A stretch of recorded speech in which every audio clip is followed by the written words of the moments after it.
नमस्कार आप सभी मित्रों को। और बहुत दिनों बाद एक बार फिर आपसे संवाद करने का मन हुआ एक महत्वपूर्ण और समसामयिक विषय को लेकर, जो इन दिनों चर्चा के केंद्र में है। और जैसा कि हमारे चैनल का लक्ष्य है कि वो महत्वपूर्ण जानकारियाँ जिनके बारे में देश में कुछ तथाकथित बुद्धिजीवी भ्रम फैलाते हैं, और हमारा ये चैनल ऐसे ही तथाकथित उन बुद्धिजीवियों के कुत्सित विचारों को और उनकी कुंठित मनोदशाओं को उजागर करने का काम करता है। हमारे इस चैनल का काम है सत्य को उद्घाटित करना, जैसा कि हम करते आए हैं और करते रहेंगे। आइए आज हम एक बहुत महत्वपूर्ण विषय पर बात करते हैं। और महत्वपूर्ण विषय ये है कि भारतीय जगत का एक देदीप्यमान नक्षत्र, जिसके बारे में कई तथाकथित बुद्धिजीवियों ने हमेशा संभ्रम की स्थिति पैदा की, उनके जीते जी और उनके मरने के बाद भी उन लोगों की विकृत मानसिकता अभी भी अपना परिचय दे रही है। जी हाँ, हम आज बात कर रहे हैं स्वातंत्र्य वीर सावरकर की, जिनके बारे में हमारे समाज को भी अपूर्ण जानकारी होने के अभाव में कई बार हम लोग भ्रामक जानकारियों का आधार लेकर के अनर्गल प्रलाप करने लगते हैं। वीर सावरकर आज़ादी का एक ऐसा दीवाना था जिसके बारे में बहुत सारे भ्रम फैलाए गए। आइए हम स्वातंत्र्य वीर सावरकर के बारे में आज बहुत सारी बातें आपसे करने वाले हैं। हो सकता है बहुत सारी बातें आप जानते हो या कुछ नया आपको इसमें मिले, क्योंकि इस देश के कई लोगों ने सावरकर जी के बारे में बहुत भ्रम फैलाने का काम किया। कई लोगों ने उनको कहा कि वो वीर नहीं थे, उन्होंने तो अंग्रेज़ों को अपनी रिहाई के लिए माफ़ीनामे लिखे। कई लोगों ने इतना तक कहा कि वो अंग्रेज़ों के चाटुकार थे। नाना प्रकार की भ्रांतियाँ इस वीर के बारे में फैलाई गई। आइए आज के इस वीडियो में हम सावरकर के संपूर्ण व्यक्तित्व का आकलन करेंगे और कुछ महत्वपूर्ण जानकारी आप तक पहुँचे इस वीडियो के माध्यम से, ऐसा हम सब प्रयास करेंगे। शुरुआत करते हैं इस स्वतंत्रता के महानायक के बारे में जानकारी प्राप्त करने की। किसी भी व्यक्तित्व के जीवन में तीन चीज़ें बहुत महत्वपूर्ण होती है, और ख़ास करके ऐसे महापुरुष के जीवन में, जिनको हम महापुरुष कहते हैं, उनका व्यक्तित्व, उनका कृतित्व और तीसरी चीज़ होती है उनका नेतृत्व। सावरकर जी इन तीनों चीज़ों के धनी थे, इसमें कोई संदेह नहीं। जिन लोगों ने सावरकर को पढ़ा है, उनके साहित्य का अवलोकन किया है, वे लोग अच्छी तरह से जानते हैं। लेकिन चूंकि हमारे समाज में हर व्यक्ति नहीं पढ़ पाता, इसलिए कई बार भ्रामक जानकारियाँ वो सही समझ बैठता है, और उसी का परिणाम होता है कि एक अच्छे व्यक्तित्व का मूल्यांकन करने से हम पीछे रह जाते हैं। वीर सावरकर का जन्म 28 मई 1883 को नासिक का एक गांव है भगुर, वहाँ पर इनका जन्म होता है। बचपन से कुशाग्र बुद्धि के सावरकर जब बड़े हुए तो लोकमान्य तिलक के लेखों से काफ़ी प्रभावित हुए, और न केवल प्रभावित हुए, लोकमान्य तिलक के लेखों का उनके जीवन पर इतना गहरा प्रभाव पड़ा कि उनके अंदर अंग्रेजी उपनिवेशवाद के बीज अंकुरित होने लगे। और इन बीजों के अंकुरण के बाद उन्होंने अपनी कुल देवी अष्टभुजा दुर्गा के सामने एक प्रतिज्ञा की, और वो प्रतिज्ञा थी कि देश की स्वाधीनता के लिए अंतिम क्षण तक सशस्त्र क्रांति का झंडा लेकर जूझता रहूँगा, और अपनी इस प्रतिज्ञा को वे आजीवन निभाते भी रहे। आप सब जानते हैं कि आजीवन 2 बार का आजन्म कारावास, और उसके बाद जब वो रत्नागिरी में उनको नज़रबंद किया गया, और उसके बाद भी उन्होंने अभिनव भारत जैसी एक संस्था की नींव रखी। निश्चित रूप से उन्होंने जो प्रतिज्ञा की थी कि देश की स्वाधीनता के लिए अंतिम क्षण तक सशस्त्र क्रांति का झंडा लेकर जूझता रहूँगा, और वो अपनी इस प्रतिज्ञा को निभाते भी रहे। सावरकर जी पहले वो व्यक्ति थे जिन्होंने पूना में तिलक जी की अध्यक्षता में 7 अक्टूबर 1905 को विदेशी वस्त्रों की होली जलाई। पहले व्यक्ति, और इससे काफ़ी प्रभावित हुए लोकमान्य तिलक, और उन्होंने अपने पत्र केसरी में उनकी तुलना शिवाजी महाराज से की। लेकिन एक तथाकथित बापू और भी थे देश में, जिनके बारे में मैं बताऊंगा आपको कि उनके बारे में जब सावरकर के 16 साल बाद उन्हें इस बात की समझ आई कि विदेशी वस्त्रों की होली जलानी चाहिए। ऐसा करने वाले सावरकर पहले व्यक्ति थे। जो लोग कहते हैं तथाकथित के सावरकर तो अंग्रेजों को माफ़ीनामा लिखते हैं, वो डरपोक थे, कायर थे, वीर नहीं थे, वे लोग सुने कि आप जिनके विचारों से पुष्ट पोषण प्राप्त करके सावरकर जी को कोसते हैं, उनको सावरकर जी के 16 साल बाद पता लगा कि विदेशी वस्त्रों की होली जलानी चाहिए।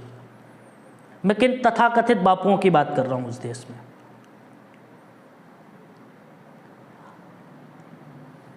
और जब सावरकर जी ने पूना में तिलक जी की अध्यक्षता में विदेशी वस्त्रों की होली जलाई तो फर्ग्यूसन कॉलेज से उनको निष्कासित कर दिया गया।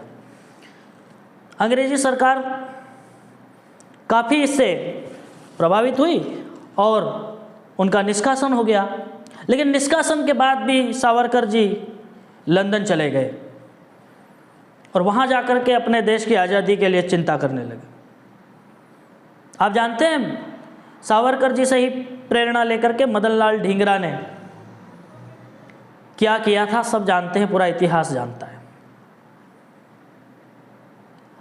लंदन में ही रहकर के सावरकर जी ने 1857 का स्वातंत्र समर, 1857 का स्वतंत्रता संग्राम, जिसे अंग्रेजों ने गदर नाम दिया था, एक डॉक्यूमेंट के रूप में, एक प्रामाणिक दस्तावेज के रूप में 1857 की क्रांति का अगर सबसे पहले किसी ने उल्लेख किया, सबसे पहले किसी ने उसको लिपिबद्ध किया, ये काम करने वाले सावरकर जी थे। और लंदन में रह करके उन्होंने ये काम किया। परिणाम यह हुआ कि अंग्रेज सरकार, जिन्होंने गदर कहा था, वीर सावरकर जी ने उसे 1857 का स्वातंत्र समर नाम दिया। तिलमिला उठी अंग्रेज सरकार और इसी तारतम्य में 13 अप्रैल 1910 को उन्हें गिरफ्तार कर लिया गया।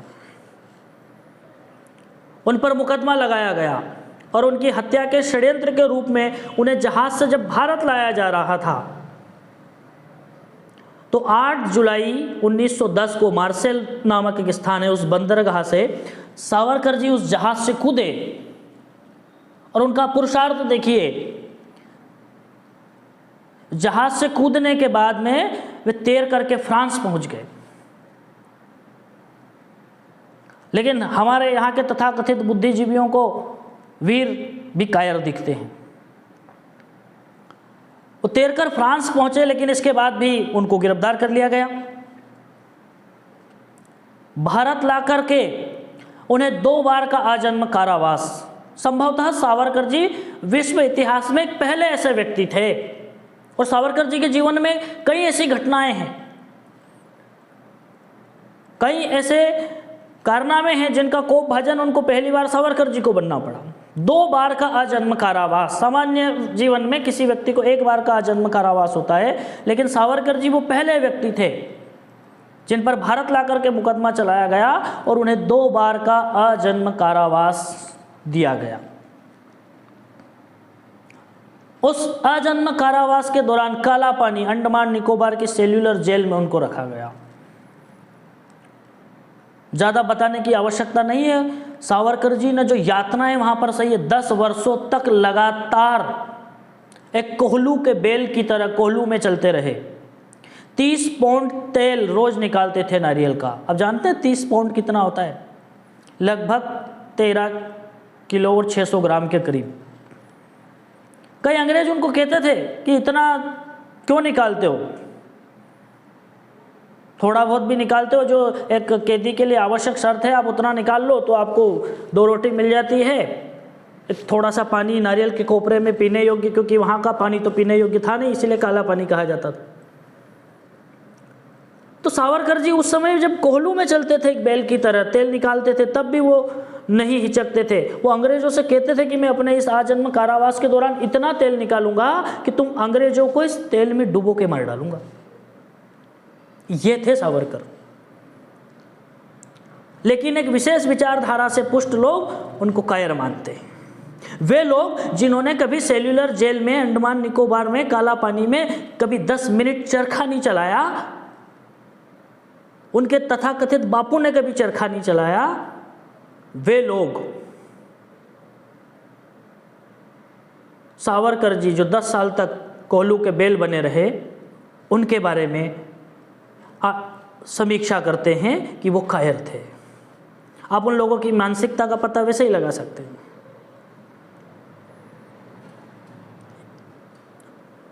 दस वर्षों तक कोहलू का बेल बने रहने के बाद 21 जनवरी 1921 को रत्नागिरी में लाकर के उन्हें नज़रबंद कर दिया गया। उसके बाद भी अंग्रेज सरकारों का उन पर क्रोध कम नहीं हुआ, और जेल में रहकर भी सावरकर जी ने जो काम किया, जो लोग धर्मांतरित हो रहे थे उन्हें रोका।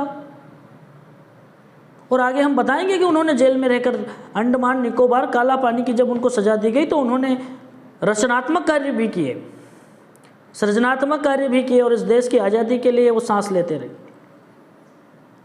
तो 21 जनवरी 1921 को उनको रत्नागिरी में लाकर के नज़रबंद कर दिया गया। बाद में वो महात्मा गांधी की नीतियों से बहुत क्षुब्ध होकर के, उन्हें पता था कि महात्मा गांधी का जो सिद्धांत है वो कभी हिंदुत्व की रक्षा नहीं कर सकता, और उन्हें एक हिंदू संगठन की आवश्यकता महसूस हुई। इसी तारतम्य में उन्होंने 30 दिसंबर 1937 को हिंदू महासभा के प्रथम अध्यक्ष के रूप में अपना काम शुरू किया। और तो और, जैसे अपन ने बात की मदनलाल ढींगरा ही नहीं, नेताजी सुभाष चंद्र बोस वीर सावरकर के कृतित्व और व्यक्तित्व से बहुत प्रभावित थे, और उन्हीं से प्रेरणा लेकर के उन्होंने आज़ाद हिंद फौज की स्थापना की। बाद में गांधी जी की हत्या के आरोप में उन्हें गिरफ्तार किया गया, उन पर मुकदमा चलाया गया, लेकिन वो मुकदमा फुस्सी निकला। बाद में अदालत ने उन्हें ससम्मान बरी किया, और एक कलंक जो जबरन उनके मस्तक पर मढ़ने की कोशिश की गई थी, सावरकर जी अपने पुरुषार्थ से उस कलंक को धोने में समर्थ हुए। आगे चलकर सावरकर जी ने बहुत काम किए। सबको पता है अभिनव भारत की संस्था क्या काम करती थी। जिस व्यक्ति को 2 बार का आजन्म कारावास मिले, बाद में उनको 10 साल तक कोहलू का बेल बन करके तेल निकालना पड़े, 30 पाउंड तेल रोज निकालना पड़े, नज़रबंद कर दिया जाए उनको रत्नागिरी में ला करके, उसके बाद भी जो पुरुषार्थ टूटे नहीं, आप उसको वीर नहीं मानेंगे तो किसको मानेंगे? वो कहते थे अंग्रेजों को माफ़ीनामा लिखा। उसकी बात हम हमारे इस व्याख्यान के उत्तरार्ध में करेंगे कि वास्तव में उसकी हकीकत क्या है, क्यों लोग भ्रम फैलाते हैं।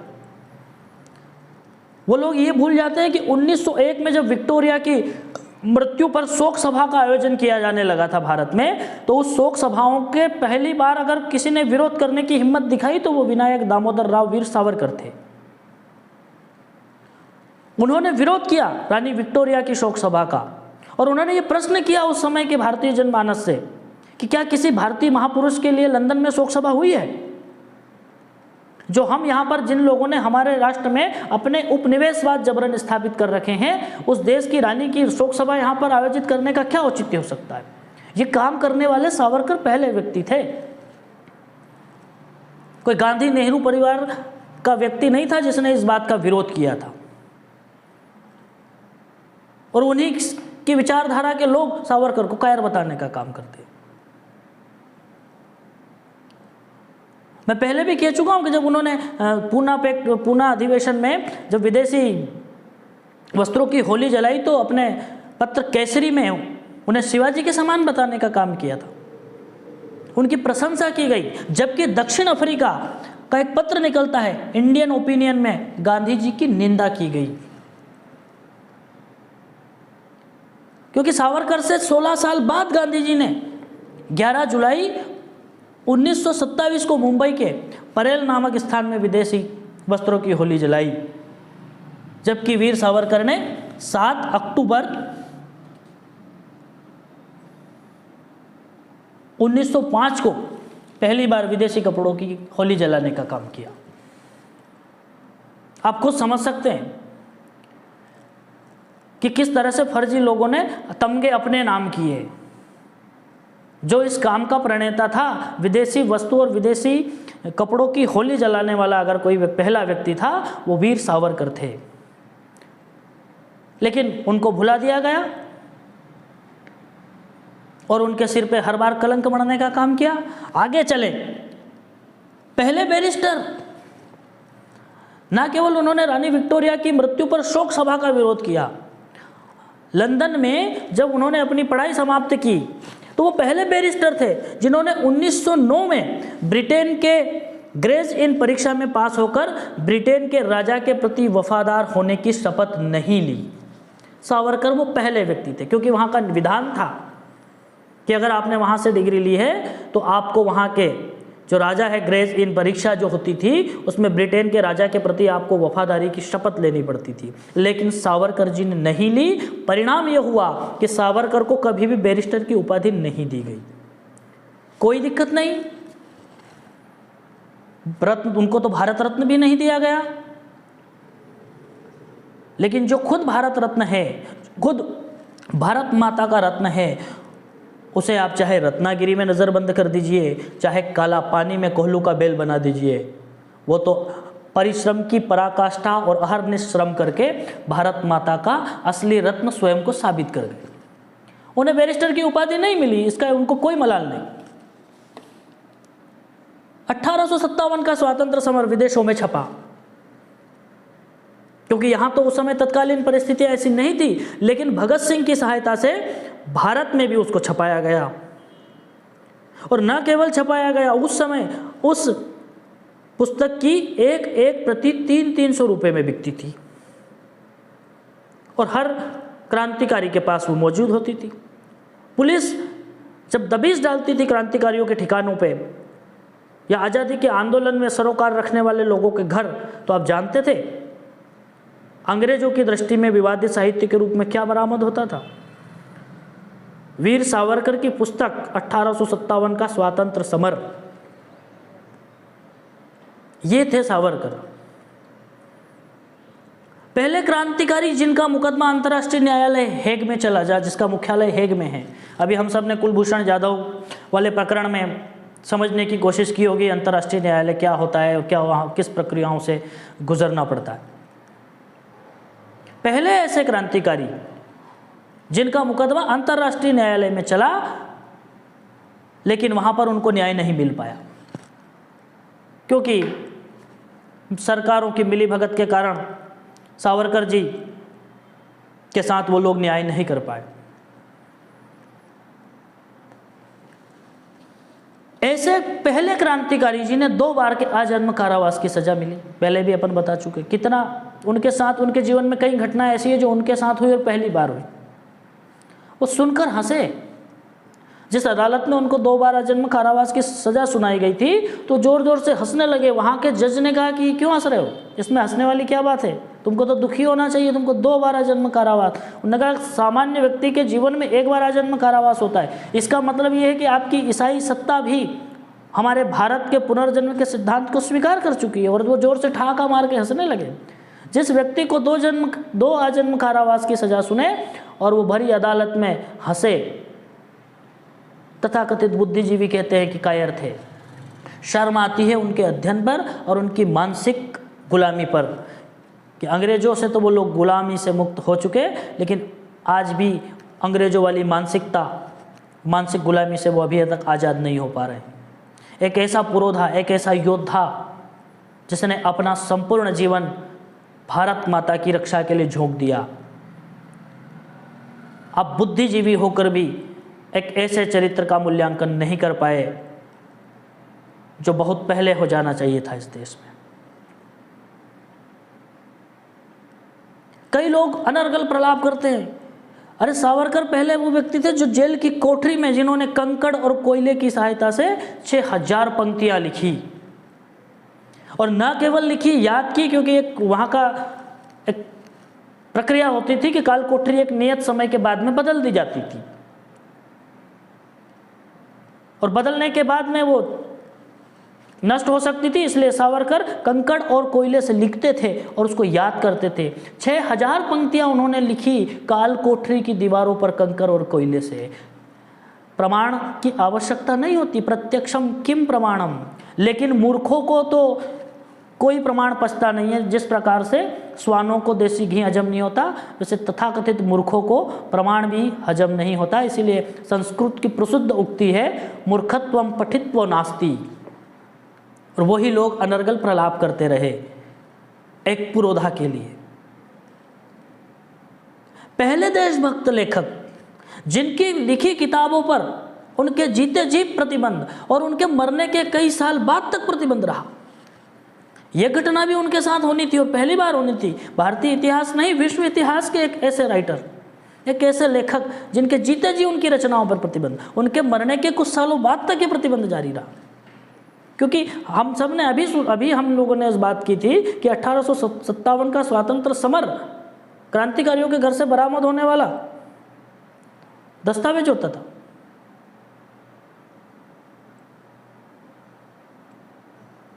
और बाद में भी उनकी पुस्तकों पर प्रतिबंध जारी रहा।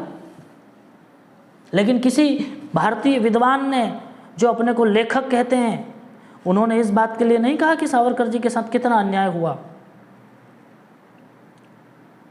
और तो और उनके चले जाने के बाद विवाद इस बात पर होने लगे कि संसद में उनका चित्र नहीं लगे, और उसको रोकने के लिए एक देवी ने, तथाकथित देवी, कुछ लोग जिनको मान चुके हैं, उस देवी ने, मैं नाम नहीं लूंगा, आप सब समझते हैं, तत्कालीन राष्ट्रपति डॉक्टर एपीजे अब्दुल कलाम को एक पत्र लिखा कि यह चित्र यहाँ नहीं लगाया जाए, क्योंकि ये वीर नहीं थे, ये तो कायर थे। इन्होंने अंग्रेजों को माफीनामा लिखा, और ये कहने वाले लोग ये भूल चुके थे कि मोतीलाल नेहरू ने भी अपने बच्चे के लिए, चाचा जी के लिए कई बार माफीनामे लिखे हैं कि ये छोड़ दो, ये बेगुनाह है, अभी अंग्रेजों के खिलाफ नहीं करेगा, क्योंकि हम सेलेक्टिव अप्रोच रखते हैं।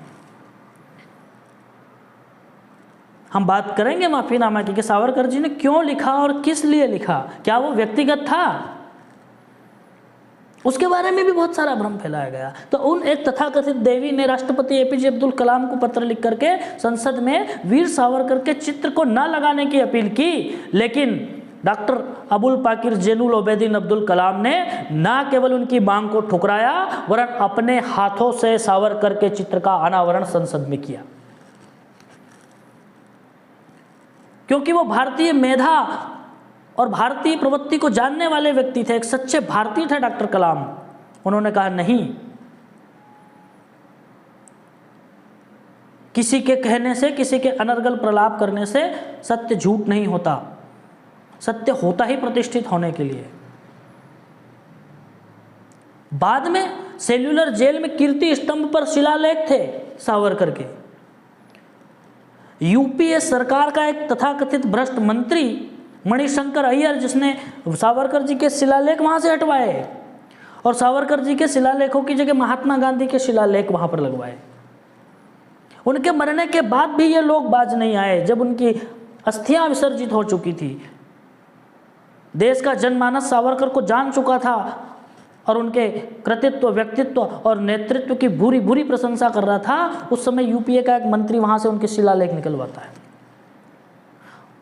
और अपनी पसंद के लोगों के शिलालेख वहां पर लगवा देता है, ये अन्याय भी सावरकर जी के साथ होना था इस देश में, जिस देश के लिए उन्होंने अहरनिश परिश्रम किया। परिश्रम न किया, परिश्रम की पराकाष्ठाएं की। हम 2 घंटे नहीं चल सकते कोल्लू का बेल बन करके। 10 साल 30 पाउंड तेल रोज निकालना। सुन करके पढ़िए कभी, मैं तो राय देता हूँ कि जिन लोगों को सावरकर वीर नहीं लगते उनकी पुस्तक है मेरा जन्म कारावास, संक्षिप्त ही पढ़ लीजिए, पूरी ना पढ़ पाओ तो हो सकता है कि आपकी आंखें खुल जाए।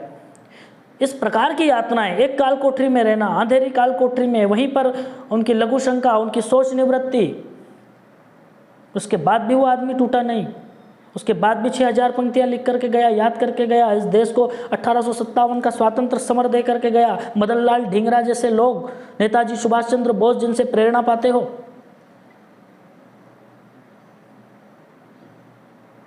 क्या हो रहा है? टीवी चैनल जब देखते तो अनर्गल प्रलाप चलता। वो वीर नहीं थे। वो लोग कह रहे हैं जिनके बाप अपने बेटों के लिए माफीनामे लिखते थे। लेकिन एक कीर्ति स्तंभ से उनके शिलालेख हटा देने से थोड़ी देर कहीं बादल आ जाए तो सूर्य अपना प्रकाश देना नहीं छोड़ता, ना उसका प्रकाश लुप्त होता है। मुझे गंग कवि की कुछ पंक्तियां याद आ रही है, और इन लोगों ने जो कर्म किए, कुकर्म किए, वो आज सामने आ रहे हैं। तथाकथित कुछ लोगों ने जिन्होंने 70 साल तक इस देश पर शासन करने के बाद एक ऐसे व्यक्तित्व को छुपा कर रखा, दबा कर रखा, कलंकित करके रखा। कवि गंग लिखते हैं कि तारों के तेज में चंद्र छिपे नहीं, सूर्य छुपे नहीं, बादल छाए, चंचल नारी के नैन छिपे नहीं, प्रीत छिपे नहीं, पीठ दिखावे, और जंग छिड़ी रजपूत छिपे नहीं, दाता छिपे नहीं, जाचक आवे। और गंग कवि कहे सुन सहा अकबर, कर्म छिपे न भभूत लगाए। भभूत लगा करके बैठे लोग अपने कर्म नहीं छुपा सकते, क्योंकि सत्य उद्घाटित होने के लिए होता है, और कोई ना कोई आकर के समय पे उसको उद्घाटित करता है। 10 मिनट जिन्होंने कभी अंडमान निकोबार की सेल्युलर जेल में चरखा नहीं चलाया, वो लोग किस मुंह से 10 साल कोल्लू में चलने वाले सावरकर के बारे में प्रश्न चिन्ह लगाते हैं? क्योंकि उस समय अंडमान की जेलों में 2 प्रकार के कैदी होते थे। एक वो कैदी होते थे जो युद्ध बंदी थे, और एक वो कैदी थे जो राजनीतिक बंदी थे। लेकिन दोनों को बंदी इसीलिए बनाया गया क्योंकि वो आज़ादी के लिए लड़ रहे थे। ये चरखा चलाने वाले लोग, जिनको कलम अपनी पसंद की मिलती थी, जिनको नाश्ता अपनी पसंद का मिलता था, जिनको कागज अपनी पसंद का मिलता था, जिनको खुरपी गार्डनिंग करने के लिए औजार अपनी पसंद के मिलते थे, और एक तरफ थे दामोदर राव विनायक सावरकर, जिनको कोल्लू का बेल बना दिया गया। सावरकर जी ने यही बातें अंग्रेज सरकार को लिखी कि ये जो युद्ध बंदी का स्टेटस है ये हमसे वापस लिया जाए, क्योंकि ये लोग भी राजनीतिक, भारत की समस्या, आज़ादी की समस्या राजनीतिक नहीं है, राष्ट्रीय समस्या है। और आप लोगों ने उन लोगों को राजनीतिक बंदियों का स्टेटस दे रखकर उनको वीआईपी सुविधाएं दी। यही चरखा चलाने वाले लोग वहां पर राजनीतिक बंदी थे। इनको अखबार अपनी पसंद का, किताब अपनी पसंद की, कलम नहीं मिली सावरकर को, पन्ने नहीं मिले लिखने के लिए। कंकड़ और कोयले से जिन्होंने काल कोठरी की दीवारों पर 6000 पंक्तियां लिखी, इसीलिए उन्होंने लिखा कि हमारे साथ ये दोहरा रवैया क्यों। और इसीलिए तथाकथित कुछ लोगों ने कह दिया, उन्होंने माफ़ीनामा लिखा, माफ़ करिए साहब, व्यक्तिगत लड़ाई कभी सावरकर ने नहीं लड़ी। सावरकर ने, उनके भाई उनके पिछले वाली कोठरी पे बंद रहे, उनको पता ही नहीं चला, उनके सगे भाई। और एक तरफ वो लोग थे जिनको राजनीतिक बंदियों का स्टेटस देकर के सब तमाम प्रकार की वीआईपी सुविधाएं दी गई। किस मुंह से वो लोग जिन्होंने 10 मिनट चरखा नहीं चलाया, 10 साल कोल्लू का बेल बले सावरकर से प्रश्न चिन्ह लगाने की हिम्मत जुटा पाते? और कैसे हम भारतीय लोग उनका प्रतिकार नहीं कर पाते एक मानसिक गुलामी के कारण? उनको कोई अधिकार नहीं दामोदर विनायक सावरकर, वीर सावरकर की वीरता पर प्रश्न चिन्ह लगाने का। मरने के बाद आप उनका पीछा नहीं छोड़ रहे हो। 26 फरवरी 1966 को जब ये महान व्यक्तित्व अपना भौतिक शरीर छोड़ करके, और हम सब राष्ट्रवादियों के लिए अपना यश शरीर और अपना कृतित्व छोड़ करके गया, कुछ सांसदों ने निवेदन किया कि उनकी मृत्यु पर संसद में शोक प्रस्ताव रखा जाए। और ये जरूरी था, आवश्यक था।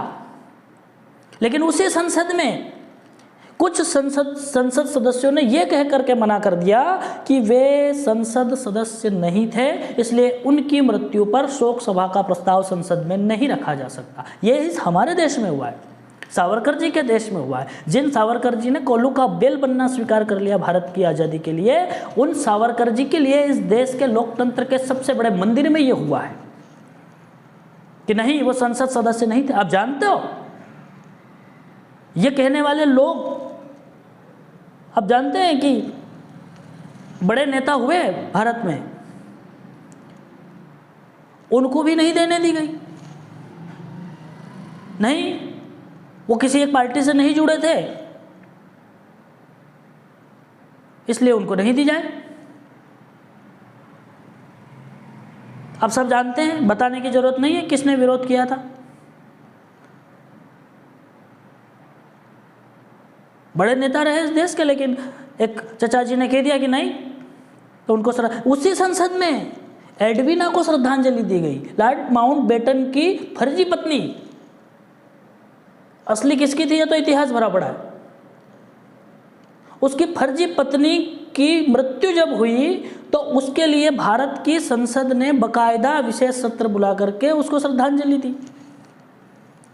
इसी भारत की सरकार जो उस समय की थी, उन्होंने चर्चिल की मौत पर शोक सभा संसद में आयोजित की, लेकिन उनको सावरकर जी की मृत्यु के बाद में शोक सभा का प्रस्ताव अनुपयुक्त लगा, उन्होंने खारिज कर दिया। आप उनकी शोक सभा के प्रस्ताव से डरते हैं, आपसे बड़ा कायर कौन हो सकता है। और उनकी वीरता तो स्वयं उद्घाटित है कि जिसकी मृत्यु की शोक सभा का प्रस्ताव आप संसद में लाने की हिम्मत नहीं कर पाते हो, कायर आप हो कि वीर सावरकर है। चर्चिल को दे सकते हो, एडवीना को दे सकते हो, लेकिन सावरकर जी की मृत्यु पर, लेकिन थे लोग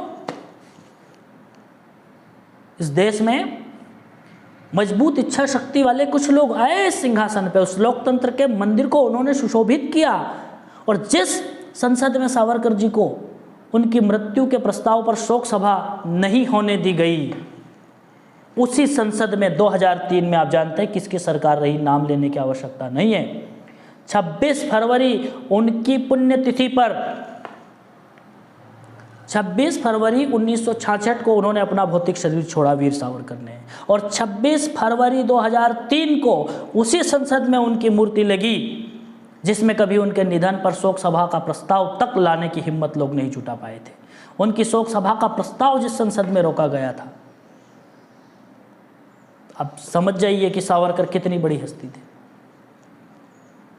और क्यों माफीनामा, कैसा माफीनामा कि एक तरफ आप उसी आज़ादी के लिए लड़ने वाले नरम दल के लोगों को राजनीतिक बंदी का स्टेटस देते हैं, और सावरकर जी जिन्होंने तो प्रतिज्ञा की थी कि मैं सशस्त्र क्रांति का नेतृत्व करूंगा। हमने उनकी प्रतिज्ञा का वचन किया आपके सामने कि जब वो बचपन में जब उन्होंने सुना तो उन्होंने कहा कि देश की स्वाधीनता के लिए अंतिम क्षण तक सशस्त्र क्रांति का झंडा लेकर जूझता रहूंगा। उनको आप युद्धबंदी का स्टेटस देते हैं। और जो लोग खुरपी अपनी पसंद की, कलम अपनी पसंद का, पेन अपनी पसंद का, अखबार अपनी पसंद का, कागज अपनी पसंद का, नाश्ता अपनी पसंद की, उनको राजनीतिक बंदी करके, जिन्होंने 10 मिनट चरखा नहीं चलाया, वो विमर्श आने लगा है क्योंकि इस देश की पीढ़ी अब आपकी परिवार की मानसिक गुलामी से मुक्त होना चाहती है, और हो चुकी है। अब वो खुद पढ़ सकती है, उसके पास में एंड्रॉइड है, उसके पास में जमाने भर के दस्तावेज उपलब्ध है, वो खुद मूल्यांकन कर सकते हैं कि सावरकर क्या है। पढ़िए कभी, अगर इस देश का इतिहास पढ़ना चाहते हो, मैं तो कहता हूँ कि अगर आपने भारत के इतिहास को जानना है तो आप सावरकर को पढ़िए। भारतीय इतिहास के 6 स्वर्णिम पृष्ठ 3 भागों में उनकी पुस्तकें, भाग 1 और 2 में। जिन लोगों को इस देश का वास्तविक इतिहास जानना है वो पढ़िए। जो लोग अभी हिंदुत्व पर विवाद कर रहे हैं, एक बार सावरकर जी की हिंदुत्व पढ़ लीजिए, गोमांतक पढ़ लीजिए। अभी भी जिन लोगों को सावरकर के वीर होने में संदेह है, वो सावरकर जी की लिखी मेरा आजन्म कारावास पढ़ लीजिए, पूरी मत पढ़िए। 2 तरह की उपलब्ध है बाजार में, संक्षिप्त भी है, ज़्यादा समय आप लोगों के पास में नहीं है एक परिवार की मानसिक गुलामी करने के कारण, तो संक्षिप्त ला करके पढ़ लीजिए, लेकिन पढ़िए जरूर। बिना पढ़े आप किसी पर उंगली नहीं उठा सकते। और वो लोग तो बिल्कुल ना उठाए जिन्होंने कभी 10 मिनट चरखा नहीं चलाया सेल्युलर जेल में, वो 10 मिनट कोल्हू का बेल बनने वाले सावरकर पे उंगली उठाने के हकदार नहीं है। और आप लोगों से हमें सावरकर जी के बारे में तथ्य नहीं चाहिए। मेरे किसी एक युवा कवि की पंक्तियां मुझे याद आती है कि गंदे नाले गाली देते गंगा की पावित्री को, और वेश्याएं पढ़ा रही है पाठ सती सावित्री को। आपसे हमको पाठ पढ़ने की शिक्षा नहीं है। हम सावरकर जी को पढ़े हैं, पढ़ेंगे और आजीवन पढ़ते रहेंगे, और पढ़ने के बाद बोलते हैं। कोई व्हाट्सएप यूनिवर्सिटी से पढ़कर नहीं आए कि कोई फेसबुक यूनिवर्सिटी से पढ़कर नहीं आए। हमने सावरकर जी का साहित्य पढ़ा है, और आपका भी अच्छी तरीके से पढ़ा है। इसलिए जो बातें अंदर है उनको अंदर ही रहने दीजिए। 1857 का स्वातंत्र समर पढ़िए, जिनको अंग्रेजों ने तो गदर के खारिज कर दिया था। हमारे पास कोई लीगल डॉक्यूमेंट एविडेंस नहीं था कि हमने लड़ाई लड़ी। जैसा कि पावर ऑफ ट्रांसफर एग्रीमेंट में ये कहा गया है कि तुमको आज़ादी दी जाती है, और हमने रात को 12 बजे ले ली। हमको इतनी जल्दी थी एक सिंहासन को बलात् अपहरण करने की कि हमें किसी भी कीमत पर घटिया अपमानजनक शर्तों पर हमने power of transfer of agreement कर लिया। और वो पढ़ा नहीं, और कुछ लोग अभी ज्ञान बगाड़ रहे हैं उस पर। तो आप सबसे निवेदन है कि सावरकर को अभी भी इस वीडियो को सुनने के बाद, और भी विद्वानों ने अपनी बातें कही है, उनको सुनने के बाद भी अगर आपके मन में संभ्रम है, संशय की स्थिति है, तो सावरकर जी का साहित्य जरूर पढ़िए। बिना पढ़े आप भी मूल्यांकन मत करिए। लेकिन जब आप पढ़ेंगे तो आपको लगेगा कि एक ऐसे व्यक्तित्व पर कलंकित करने या उन पर कलंक लगाने का काम तथाकथित कुछ बुद्धिजीवियों ने किया है। वो करते आए हैं और करते रहेंगे। लेकिन चूंकि हम भारत माता के लिए अपने प्राणोत्सर्ग करने वाले, परिश्रम की पराकाष्ठा और अहर्निश श्रम करने वाले सावरकर जी को भूल नहीं सकते। और जो माफ़ीनामे की बातें हैं वो मैंने आपके सामने स्पष्ट की कि क्यों उनके मन में कुंठाएं थी, और कई लोगों ने लिखा है। फिर किसी दिन इस पे बात हो जाए, आप सब लोगों का आदेश होगा तो अपन करेंगे इस पे चर्चा की असली माफ़ीनामा और असली गुलामी किसने की, सरेंडर किसने किया, कहाँ किया, कब किया, किसको सिगरेट लाने के लिए किसके प्लेन जाते थे, किनके लव लेटर लेकर प्लेन जाते थे, किनके कपड़ा इस्त्री होने के लिए विदेश जाते थे, उस पर भी चर्चा हो जाए।